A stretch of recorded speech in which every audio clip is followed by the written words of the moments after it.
പണിമുടക്കിനെ തുടർന്ന് മുതലാളി തൊഴിൽശാല അടച്ചുപൂട്ടേണ്ടി വരുന്ന അവസ്ഥയ്ക്ക് പറയുന്ന പേര്.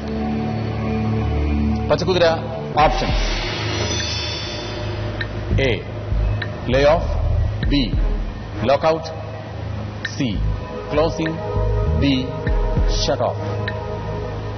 ഇതിൽ ഏത് അവസ്ഥയ്ക്കാണ് പണിമുടക്കിനെ തുടർന്ന് മുതലാളി തൊഴിൽശാലകൾ അടച്ചുപൂട്ടേണ്ടി വരുന്ന അവസ്ഥയ്ക്ക് പറയുന്നത്? Your time begins now. B lockout. B lockout ഞങ്ങൾ കൺഫേം ചെയ്യുന്നു. Pachakuthira B lockout. ഒരുപാട് തവണ നമ്മൾ കേട്ടിട്ടുള്ളതാണ് അല്ലേ? നജീം കായംകുളത്തല്ലേ? കായംകുളം. അപ്പോൾ പല സ്ഥലങ്ങളിൽ ഇതുപോലെ ലോക്കൌട്ട് പ്രഖ്യാപിച്ചു എന്നൊക്കെ നമ്മൾ കേട്ടിട്ടുണ്ട്. പച്ചക്കുതിരയോട് ചോദിക്കാം, ഏതാണ് ശരിയായ ഉത്തരം? ലോക്കൌട്ട് ശരിയായ ഉത്തരമാണ്. ലേ ഓഫ് എന്ന് പറയുന്നത് നിശ്ചിത കാലത്തേക്കുള്ള ഒരു കൂട്ടലാണ്. ചിലപ്പോൾ ഒരു ഡെവലപ്മെന്റിന്റെ ഭാഗമായിരിക്കും, അതല്ലെങ്കിൽ വേറെ എന്തെങ്കിലും പ്രശ്നങ്ങൾ കൊണ്ട് നിശ്ചിത കാലത്തേക്ക് 2 കൊല്ലത്തേക്ക് ഈ ഫാക്ടറി അടച്ചിടുന്നു എന്ന് പറയുന്നതിനാണ് ലേ ഓഫ് എന്ന് പറയുന്നത്. ഈ തൊഴിലാളി പണിമുടക്കിനെ തുടർന്നുണ്ടാകുന്ന അടച്ചുപൂട്ടലിനെ ലോക്കൌട്ട് എന്ന് തന്നെയാണ് പറയുന്നത്. അപ്പോ രണ്ടാമത്തെ ചോദ്യത്തിലേക്ക് പോകാം. 2000 രൂപയ്ക്കുള്ള ഡ്രസ് മെറ്റീരിയൽ സമ്മാനമായി ലഭിക്കേണ്ട രണ്ടാമത്തെ ചോദ്യം എന്താണ് പച്ചക്കുതിര? ഇന്ത്യയിലെ പൊളിറ്റിക്കൽ കാർട്ടൂണിന്റെ പിതാവ് എന്നറിയപ്പെട്ടത് ആരാണ്? പച്ചക്കുതിര options: A Abu Abraham, B Yesudasan, C Shankar, D Kerala Varma. Your time begins now. C Shankar. C Shankar ഞങ്ങൾ കൺഫേം ചെയ്യുന്നു. പച്ചക്കുതിര സി ശങ്കർ.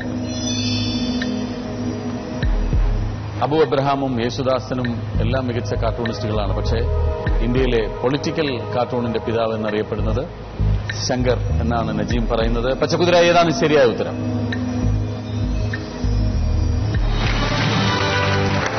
സി ശങ്കർ ശരിയായ ഉത്തരമാണ്. ഇന്ത്യയിലെ ഏറ്റവും പ്രശസ്തി ആർജിച്ച കാർട്ടൂണിസ്റ്റുകളിൽ പലരും കേരളീയരാണ് എന്നുള്ളത് നമുക്ക് വളരെ അഭിമാനകരമായ ഒരു കാര്യമാണ്. 1949 ശങ്കർ ആരംഭിച്ച ശങ്കേഴ്സ് വീക്കിലിയുടെ പ്രസിദ്ധീകരണത്തോടുകൂടിയാണ് ഇന്ത്യയിൽ കാരിക്കേച്ചർ കലാരൂപങ്ങൾ പ്രചാരത്തിൽ വന്നത്. അപ്പോൾ ശങ്കറാണ് നമ്മുടെ ഇന്ത്യയിലെ പൊളിറ്റിക്കൽ കാർട്ടൂണുകളുടെ പിതാവ് എന്നറിയപ്പെടുന്നത്. ഏറ്റവും കൂടുതൽ സന്തോഷം ലഭിച്ച ഒരു നിമിഷത്തെക്കുറിച്ച് നജീമിനോട് ചോദിച്ചാൽ എന്തായിരിക്കും പറയുക? എന്റെ ഹജ്ജ് യാത്രയാണ് എനിക്ക് ഏറ്റവും കൂടുതൽ ജീവിതത്തിൽ സന്തോഷം തന്ന ഒരു അനുഭവം. എന്നായിരുന്നു? എത്ര വയസ്സുള്ളപ്പോഴാണ് ഹജ്ജ് ചെയ്തത്? 2006 6 വർഷം മുമ്പ് ഹജ്ജ് ചെയ്യാൻ സാധിച്ചു അല്ലേ? അതെ. വളരെ ചെറുപ്പത്തിലെ തന്നെ അത് സാധിച്ചു എന്ന് വേണമെങ്കിൽ പറയാം. അത് ഒരുപാട് സന്തോഷം. വളരെ വിവിധ രാജ്യങ്ങളിലുള്ള ആൾക്കാരുമായി ഇടപഴകാനും മക്കയിലെ ഹറമിൽ എത്തിച്ചേരാൻ സാധിച്ചത് വളരെ സന്തോഷം നൽകുന്ന ഒരു അനുഭൂതിയായിരുന്നു. തീർച്ചയായും. എന്താണ് അവിടെ ചെന്നപ്പോൾ എന്ത് പ്രാർത്ഥിക്കാനാണ് തോന്നിയത്? പ്രാർത്ഥിക്കുന്നത് ഭൗതിക ജീവിതത്തിനേക്കാൾ ഉപരി ഒരു പരലോക ജീവിതത്തിനെ കുറിച്ചിട്ടുള്ള കാര്യങ്ങളാണ് കൂടുതൽ പ്രാർത്ഥിച്ചത്. ഞാൻ പോയിട്ടുണ്ട് ഹറം പള്ളിയിൽ. ഞാൻ ഹജ്ജ് ചെയ്തിട്ടില്ലെങ്കിലും ഉംറയ്ക്ക് വേണ്ടി പോയിട്ടുണ്ട്. അപ്പോൾ ശരിക്കും നമ്മൾ കേട്ടിട്ടുള്ള ചരിത്രമുണ്ടല്ലോ, ഈ ഇബ്രാഹിം നബി അലൈഹിസ്സലാം ഈ പള്ളി പണിതുകൊണ്ടിരിക്കുന്നു, വെള്ളം കിട്ടാതെ സാറാ ബീവി ഈ 2 മലകൾക്കിടയിലൂടെ ഓടുന്നതുമൊക്കെ അല്ലേ? നമുക്ക് ശരിക്കും അവിടെയെല്ലാം വേറെ കൺസ്ട്രക്ഷൻസ് എല്ലാം വന്നു, ഒരുപാട് ബിൽഡിങ്ങുകൾ വന്നു, ഹറം പള്ളി ഒരുപാട് വിപുലീകരിച്ചു, ഒരുപാട് നല്ല നിലയിലേക്ക് ഉയർന്നു വന്നെങ്കിൽ പോലും നമുക്കിതൊക്കെ നമുക്ക് മനസ്സിലാവും അല്ലേ? ഇവിടെയാണ് ഹറം പള്ളി പണിതത്, അതിനടുത്ത് സഫ മർവ പർവ്വതങ്ങൾ ഇവിടെയാണ്, ഈ മലകൾക്കിടയിലായിരിക്കും വെള്ളത്തിന് ഓടിയെന്നൊക്കെ നമുക്ക് ആ സ്ഥലം കാണുമ്പോൾ തോന്നും. ഒരു പ്രത്യേക അനുഭൂതി കിട്ടുന്ന സ്ഥലം തന്നെയാണ് മക്കയിലെ ഹറം പള്ളി. അതൊരു വലിയ അനുഭൂതിയായി തന്നെ കരുതുന്നു അല്ലേ? തീർച്ചയായും. പക്ഷേ ഹജ്ജ് എന്ന് പറയുന്ന കർമ്മം നമ്മൾ ചെയ്യേണ്ടത് നമ്മുടെ ഒരു ഭൗതികമായി നമ്മൾ ചെയ്യേണ്ട എല്ലാ കർമ്മങ്ങളും ചെയ്തതിന് ശേഷം, നമ്മുടെ കടമകളെല്ലാം നിറവേറ്റിയതിന് ശേഷം നമുക്ക് സാമ്പത്തിക സ്ഥിതി ഉണ്ടെങ്കിൽ മറ്റു കടങ്ങളും ബാധ്യതകളും ഒന്നും ഇല്ലാതെ വരുമ്പോൾ നമ്മൾ പോയി ചെയ്യേണ്ട ആ ഒരു അവസ്ഥയിൽ ചെയ്യേണ്ട ഒരു കാര്യമായിട്ടാണ് ഹജ്ജ് നമ്മൾ കണക്കാക്കിയിട്ടുള്ളത്. അപ്പോൾ വളരെ പ്രായമായി നമ്മുടെ എല്ലാ കടമകളും നിർവഹിച്ചതിന് ശേഷം മാത്രം പോകേണ്ട ഒരു കർമ്മം വളരെ ചെറുപ്രായത്തിൽ തന്നെ ചെയ്യാൻ സാധിച്ചു എന്ന് പറയുന്നത് സർ, അത് നമ്മൾ ഒരു ഭാഗ്യം. ചെറുപ്രായത്തിൽ നമ്മൾ ഹജ്ജ് ചെയ്ത് കഴിഞ്ഞാൽ നമ്മൾ കുറച്ചുകൂടി സംസ്കരിക്കപ്പെട്ട് നമ്മൾ കുറച്ചുകൂടി കാലം നമ്മുടെ ആ സംസ്കാരം മറ്റുള്ളവർക്ക് ലഭിക്കുമല്ലോ എന്നുള്ള ഒരു കാര്യം കൂടെ. അതെ, അതുകൊണ്ടാണ് ഞാൻ പറഞ്ഞത്, നമ്മൾ അങ്ങനെ ഒരു അവസ്ഥയിൽ പോയി ചെയ്യേണ്ട ഒരു കർമ്മം വളരെ നേരത്തെ ചെയ്യാൻ സാധിക്കുക, അങ്ങനെ ഒരു ഭാഗ്യം ഉണ്ടാകുക എന്ന് പറയുന്നത് വലിയൊരു അനുഗ്രഹം. ആ ഒരു അനുഗ്രഹം കിട്ടിയ ആളാണ് നജീം. അപ്പൊ നമുക്ക് അടുത്ത ചോദ്യത്തിലേക്ക് പോകുന്നതിന് മുമ്പ് പച്ചക്കുതിരയ്ക്ക് ചെറിയൊരു വിശ്രമം ആവശ്യപ്പെടുന്നുണ്ട്. So we will go for a very very short break and come back very soon.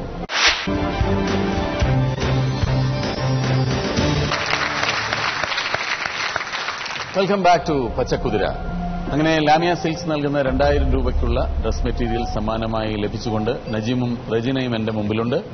ഇനി 4000 രൂപയ്ക്കുള്ള സമ്മാനം ലഭിക്കേണ്ട മൂന്നാമത്തെ ചോദ്യത്തിലേക്ക്. പച്ചക്കുതിര, മൂന്നാമത്തെ ചോദ്യം. ആരാണ് അഗത ക്രിസ്റ്റി? പച്ചക്കുതിര, options: A English novelist, B English പത്രപ്രവർത്തക, സി ഇംഗ്ലീഷ് സാമൂഹ്യ പ്രവർത്തക, ഡി ഇംഗ്ലീഷ് ഭരണാധികാരി. Your time begins now. A English novelist. A English novelist confirm ചെയ്യാം അല്ലെ? പച്ചക്കുതിര, ഞങ്ങൾ കൺഫേം ചെയ്യുന്നു എ ഇംഗ്ലീഷ് നോവലിസ്റ്റ്. അഗത ക്രിസ്റ്റിയുടെ നോവലുകൾ വായിച്ചിട്ടുണ്ട്? റജിന വായിച്ചിട്ടുണ്ട്? വായിച്ചിട്ടില്ല. നമ്മൾ എപ്പോഴും ഡിറ്റക്റ്റീവ് കഥകളാണല്ലോ വായിച്ചു തുടങ്ങുന്നത്. ചെറുപ്പത്തിലെ വായിക്കാൻ പ്രേരണ നൽകുന്നത് എപ്പോഴും ഡിറ്റക്റ്റീവ് കഥകളാണ്. അപ്പോൾ പച്ചക്കുതിരയോട് ചോദിക്കാം നമുക്ക്, ആരാണ് അഗത ക്രിസ്റ്റി? ശരിയായ ഉത്തരം കാണിച്ചു തന്നാൽ. ഇംഗ്ലീഷ് നോവലിസ്റ്റ് ശരിയായ ഉത്തരമാണ്. 80ഓളം ഡിറ്റക്റ്റീവ് നോവലുകൾ രചിച്ചിട്ടുള്ള ഇംഗ്ലീഷ് നോവലിസ്റ്റാണ് അഗത ക്രിസ്റ്റി. അഗത ക്രിസ്റ്റിയുടെ പല കഥകളും നമ്മൾ മലയാളത്തിലും സിനിമകളാക്കിയിട്ടുണ്ട്. എപ്പോഴും ഡിറ്റക്റ്റീവ് നോവലുകൾ നമുക്ക് വായനയ്ക്ക് പ്രചോദനം നൽകുന്ന ഒരു കഥകളാണ്. വളരെ കൗതുകമാർന്ന ഒരുപാട് കഥകൾ രചിച്ചിട്ടുള്ള ഇംഗ്ലീഷ് നോവലിസ്റ്റാണ് അഗത ക്രിസ്റ്റി. അവരുടെ നിരവധി കഥകൾ നമുക്കെല്ലാം വായിക്കാൻ സാധിച്ചിട്ടുണ്ട്. അപ്പോൾ 4000 രൂപയ്ക്കുള്ള ലാമിയ സിൽക്സിന്റെ ഡ്രസ് മെറ്റീരിയൽ സമ്മാനമായി ലഭിച്ചു കഴിഞ്ഞു. അടുത്തത് 8000 രൂപയ്ക്കുള്ള അടുത്ത ചോദ്യത്തിലേക്ക്. പച്ചക്കുതിര, നീതിമാന്റെ ഈ രക്തത്തിൽ എനിക്ക് പങ്കില്ല. ആരുടേതാണ് ലോകപ്രശസ്തമായ ഈ വാക്ക്? പച്ചക്കുതിര, ഓപ്ഷൻസ്: എ യേശുക്രിസ്തു, B Judas, C Yohannan, D Pilathos. Your time begins. D Pilathos. Confirm ചെയ്യാം അല്ലേ നജീം? പച്ചക്കുതിര, ഞങ്ങൾ കൺഫേം ചെയ്യുന്നു ഡി പിലാത്തോസ്. യേശുക്രിസ്തുവിനെ ക്രൂശിലേറ്റി വധിക്കണം എന്ന യഹൂദ പുരോഹിതന്മാരുടെയും അവരുടെ അനുയായികളുടെയും ആവശ്യം നിറവേറ്റുവാൻ നിർബന്ധിതനായ വ്യക്തിയാണ് ഈ വാക്കുകൾ ഉച്ചരിച്ചത്. ഈ നീതിമാന്റെ രക്തത്തിൽ എനിക്ക് പങ്കില്ല. ഇത് വായിച്ചിട്ടുള്ള അറിവാണോ അതോ സിനിമകൾ കണ്ടിട്ടുള്ള അറിവാണോ? വായിച്ചിട്ടുള്ളതാണ്. അപ്പോൾ പിലാത്തോസാണ് ഇങ്ങനെ പറഞ്ഞത് എന്നാണ് പറയുന്നത്. പിന്നീട് പലപ്പോഴും നമ്മൾ ഈ പ്രയോഗം പ്രയോഗിച്ചിട്ടുണ്ട് അല്ലേ? തീർച്ചയായും. ഈ രക്തത്തിൽ എനിക്ക് പങ്കില്ല എന്ന് പറഞ്ഞ് മറ്റയാൾ കൈ കഴുകി കളഞ്ഞു എന്നൊക്കെ പറയാറുണ്ട്. പച്ചക്കുതിരയോട് ചോദിക്കാം ഏതാണ് ശരിയായ ഉത്തരമെന്ന്. പച്ചക്കുതിര, ഏതാണ് ശരിയായ ഉത്തരം? ഡി പിലാത്തോസ് തന്നെയാണ് ശരിയായ ഉത്തരം. യേശുക്രിസ്തുവിനെ പറ്റി നമുക്കെല്ലാവർക്കും അറിയാം അല്ലേ? ഒരുപാട് നല്ല കാര്യങ്ങൾ കാണിച്ചു തന്ന ആ പ്രവാചകനെ അവസാനം ക്രൂശിലേറ്റുകയാണ് ചെയ്തത്. അതിൽ ആ വിധി നടപ്പാക്കുന്നതിൽ ആ വിധി നടപ്പാക്കിയ ആൾ തന്നെ പച്ചവെള്ളത്തിൽ കൈകഴുകിക്കൊണ്ട് പറയുകയാണ് ചെയ്തത്, ഈ നീതിമാന്റെ വ്യക്തിത്വത്തിൽ എനിക്ക് പങ്കില്ല എന്ന് പറഞ്ഞത്. അപ്പോൾ 8000 രൂപയ്ക്കുള്ള ലാമിയ സിൽക്സിന്റെ ഡ്രസ് മെറ്റീരിയൽ സമ്മാനമായി നേടിത്തന്നിരിക്കുകയാണ്. അടുത്തത് 16000 രൂപയ്ക്കുള്ള ചോദ്യമാണ്. ഞാനിങ്ങനെ ചോദ്യങ്ങൾ ചോദിക്കുന്നുണ്ട്, നജീം ഉത്തരം പറയുന്നുണ്ട്. റജീന എന്താണ് മിണ്ടാതിരിക്കുന്നത്? Answer discuss ചെയ്യുന്നുണ്ടല്ലേ? ഞാൻ റജീനോട് ചോദിച്ചാൽ, ഈ കുട്ടികളെ പഠിപ്പിക്കുന്ന ഒരു ജോലിയാണല്ലോ ചെയ്യുന്നത്, അവിടെ നേരിടേണ്ടി വരുന്ന ഒരു പ്രധാന പ്രശ്നം എന്താണ്? പ്രധാന പ്രശ്നം കുട്ടികളുടെ അച്ചടക്കമില്ലായ്മയാണ്. അത് നല്ലൊരു അധ്യാപകനത് നന്നാക്കി എടുക്കാൻ കഴിയും. അനുസരണയില്ലായ്മ കുട്ടികൾ കൂടുതൽ കാണിക്കുന്നു? പലപ്പോഴും അങ്ങനെയല്ല. അവരധികം, ഞാൻ UP സ്കൂൾ അധ്യാപികയാണ്, അപ്പൊ അധിക സമയം അവരെ അടക്കിയിരുത്താൻ ബുദ്ധിമുട്ടാണ്. പക്ഷെ ഇപ്പൊ കുറച്ചുകൂടെ ഒരു ചൈൽഡ് ഫ്രണ്ട്ലി ആണ് ടീച്ചേഴ്സ് എല്ലാം. തീർച്ചയായും. കുട്ടികളെ അധികം അടിക്കാറില്ല, ശിക്ഷാ നടപടികൾ കുറവാണ്, കുട്ടികളുമായി വളരെ ഫ്രണ്ട്ലിയാണ്. പക്ഷെ എങ്കിൽ പോലും കുട്ടികൾ അനുസരണക്കേട് കാണിക്കുന്നു, അല്ലെങ്കിൽ അച്ചടക്കമില്ലായ്മ ഉണ്ടോ കുട്ടികൾക്ക്?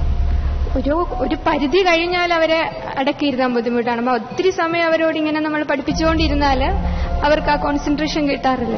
പിന്നെ കുറച്ച് പഠിത്തത്തിൽ നിന്ന് മാറി നമ്മൾ വേറെ സബ്ജക്ട് കോറിലേറ്റ് ചെയ്ത് പോകുമ്പോൾ വളരെ ഇൻട്രസ്റ്റിംഗ് ആണ് കുട്ടികൾക്ക്. അത് ആൺകുട്ടികളാണോ പെൺകുട്ടികളാണോ കൂടുതലും ആൺകുട്ടികളാണ്. പെൺകുട്ടികളെ കുറച്ചുകൂടെ അടക്കിയിരുത്താം എളുപ്പമാണ് അല്ലേ? ഒന്നാമത് ആ പ്രായം, ഈ 5 മുതൽ 7 വരെയുള്ള പ്രായം, കുട്ടികളിങ്ങനെ എന്ത് ചെയ്യണം എന്നറിയാതെ നിൽക്കുന്ന ഒരു പ്രായമാണ്. പിന്നെ കൂടുതൽ കളിക്കണം, ഒരു അവർക്ക് എപ്പോഴും താല്പര്യമായിരിക്കും, ഓടിച്ചാടി നടക്കാനും പിന്നെ കഥകൾ കേൾക്കാനും മറ്റ് ആക്ടിവിറ്റീസിനൊക്കെ താല്പര്യമാണ്. അപ്പോ നമുക്ക് 16,000 രൂപയ്ക്കുള്ള അടുത്ത ചോദ്യത്തിലേക്ക് പോകാം. പച്ചക്കുതിര, അടുത്ത ക്വസ്റ്റ്യൻ. കൊച്ചി തുറമുഖത്തിന്റെ ആഴം കൂട്ടുന്ന വേളയിൽ റോബർട്ട് ബിസ്റ്റോ നിർമ്മിച്ചതെന്ത്? ചോദ്യം ഒന്നുകൂടെ. കൊച്ചി തുറമുഖത്തിന്റെ ആഴം കൂട്ടുന്ന വേളയിൽ റോബർട്ട് ബിസ്റ്റോ നിർമ്മിച്ചതെന്ത്? പച്ചക്കുതിര, options please. A. Willingdon Island, B. Venduruthy പാലം, സി. വൈപ്പിൻ ദ്വീപ്, D. Bolgatty palace. Your time begins.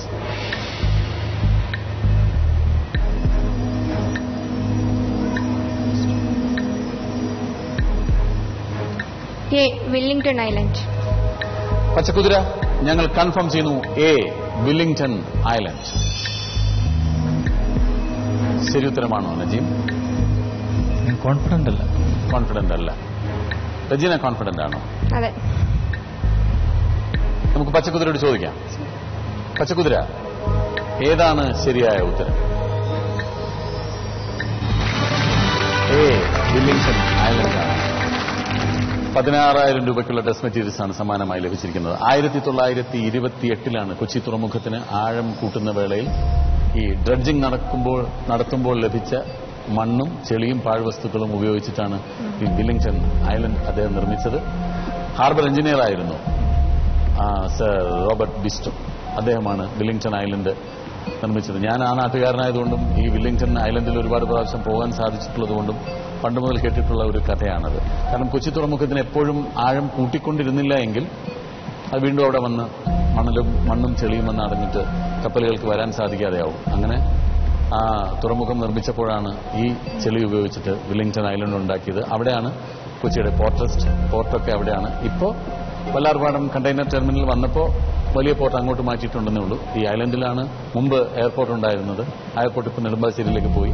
ഇപ്പോഴും പോർട്ട്സും കസ്റ്റംസിന്റെ ഓഫീസും ഒക്കെയുള്ള വളരെ പ്രകൃതി രമണീയമായ ഒരു സ്ഥലമാണ് കൊച്ചി വില്ലിംഗ്ടൺ ഐലൻഡ്.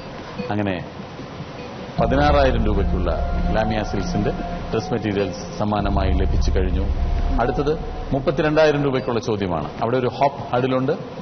കിട്ടിയാൽ ഇരട്ടി, പൊട്ടിയാൽ പാതി. 16,000 8,000 ചുരുങ്ങിപ്പോകാതിരിക്കാൻ ശ്രദ്ധിക്കണം. അടുത്ത ചോദ്യത്തിലേക്ക് പോകാം. പച്ചക്കുതിര, അടുത്ത ചോദ്യം. ഇന്നത്തെ സമയം ഇവിടെ അവസാനിക്കുകയാണ്. നമുക്ക് അടുത്ത എപ്പിസോഡിൽ കണ്ടിന്യൂ ചെയ്യാം. ഇപ്പോൾ 16,000 രൂപയ്ക്കുള്ള സമ്മാനം ലഭിച്ചു കഴിഞ്ഞു. അടുത്ത ഹോപ്പ് ഹഡിൽ നമ്മൾ ചാടിക്കിടക്കുന്നത് അടുത്ത എപ്പിസോഡിലാണ്. നജീം, റജീന, വളരെ സന്തോഷം. എല്ലാ ചോദ്യങ്ങൾക്കും വളരെ കൃത്യമായ മറുപടിയാണ് പറഞ്ഞത്. ഒന്നും ഒരു കറക്കിക്കുത്തൊന്നുമായിരുന്നില്ല. നജീം കോൺഫിഡന്റ് അല്ലാത്ത ഉത്തരം പോലും റജീന കോൺഫിഡന്റ് ആയിരുന്നു. വളരെ സന്തോഷം വന്ന് പങ്കെടുത്തതിന്. നമുക്ക് അടുത്ത എപ്പിസോഡിൽ വീണ്ടും കണ്ടിന്യൂ ചെയ്യാം. നന്ദി. ഈ എപ്പിസോഡ് ഇവിടെ അവസാനിക്കുമ്പോൾ പച്ചക്കുതിര ഇന്നത്തേക്കായി നമ്മളോട് യാത്ര പറയും. വീണ്ടും അടുത്ത ദിവസം നമ്മുടെ മുന്നിലേക്ക് എത്താൻ. അതുകൊണ്ട് തൽക്കാലം ഞാൻ ഇവിടെ പറയട്ടെ. ശുഭരാത്രി. Good night.